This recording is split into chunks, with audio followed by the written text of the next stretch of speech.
Hey, what's up everyone, CTNtechnologynews here, and today I've got a bit of an interesting video for you. Over the last little while, I've been trying to find a good custom PC build that costs $500 or less, and just yesterday I found a build that really meets all of my qualifications. In this video, I just wanted to show off to you all the parts that are in this PC build, and get your opinions on what you think. So with that said, let's go ahead and get started.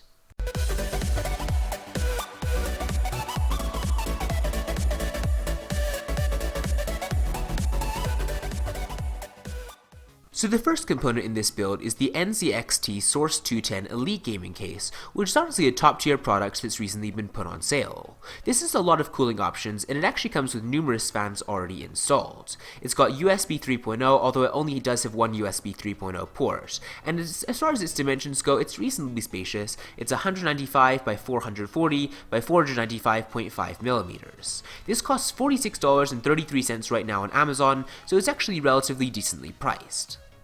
Now the motherboard I'd recommend is the Gigabyte AM3 Plus GA78 LMT, which starts at $54.93. This seems like a pretty quality option, and you actually can get this with or without a fan. The fan costs a little bit more, it adds like $30 to the price. Now the CPU I chose for this PC is actually pretty standard. It's the 6-core AMD FS6300, which is usually the CPU of choice for many budget PC builders. It's going to deliver a nice 3.5 GHz of processing power, and then it's also got a 6MB L2 cache and an 8MB L3 cache. It's got a wattage of 95 watts, and it's got a socket type of AM3+. You can get this with an SSD bundle, or you can just get the hard drive that I'm going to recommend later, but regardless, this is just a really good option for your budget PC build. Now the biggest investment you're going to make in this PC build is the Gigabyte GeForce GT graphics card. The one I'd recommend is their take on the 2GB GTX 960, which is honestly a great budget level option. It's capable of handling most games extremely well, way better than a console, although you can upgrade it if you're wanting just a little bit more processing power. The GTX 960 starts at $189.99 for the 2GB version, and you can scale this up to a 4GB model, although currently that's not available on Amazon. Now the power supply I chose for this build is the EVGA PSU, which will supply you with a solid 500 watts of power, and that's more than enough to safely run this build running full out. EVGA does have a reputation of putting together great PC hardware, so you won't have to worry about this power supply frying your system.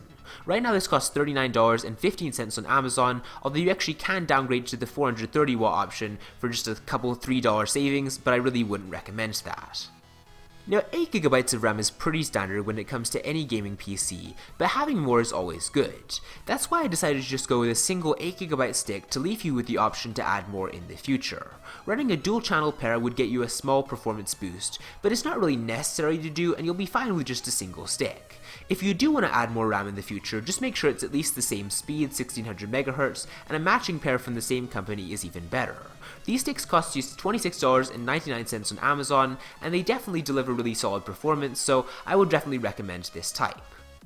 So the last thing I have in this build is just a regular Seagate 1TB desktop hard drive. This is obviously nowhere near as fast as an SSD, but it comes in at only $45, so it's definitely very affordable, and it will fit in really nicely to your budget PC build. You can get all kinds of storage variants of this. You can scale all the way up to 8TB if you want, or all the way down to 250GB, so it just gives you a lot of options, and it's got a 7200 RPM, which is definitely not the worst I've seen. If you are looking for a really great desktop hard drive for your PC, I would definitely recommend this, although you can look elsewhere if you want.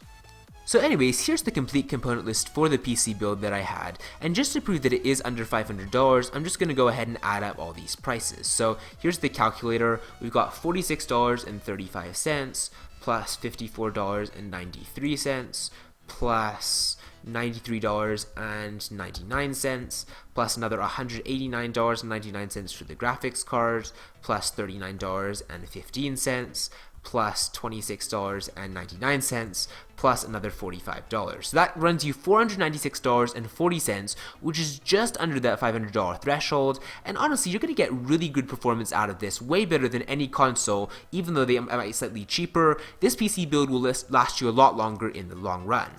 Now obviously I did not include any computer peripherals in this list, so if you're needing a monitor or a keyboard or a mouse or anything else along those lines, you'll need to look elsewhere, but you can find some really great hardware for very affordable prices, so I think that if you just do a little bit of web browsing, you'll be golden. So with that said though, give me your opinions on this budget PC build in the comments below. I've provided links to all of these components in the description below, so if you're interested in looking at any of them, just go ahead and click the links. And yeah, but basically that wraps it up for this video, so give it a thumbs up if you enjoyed it, and I will see you next time.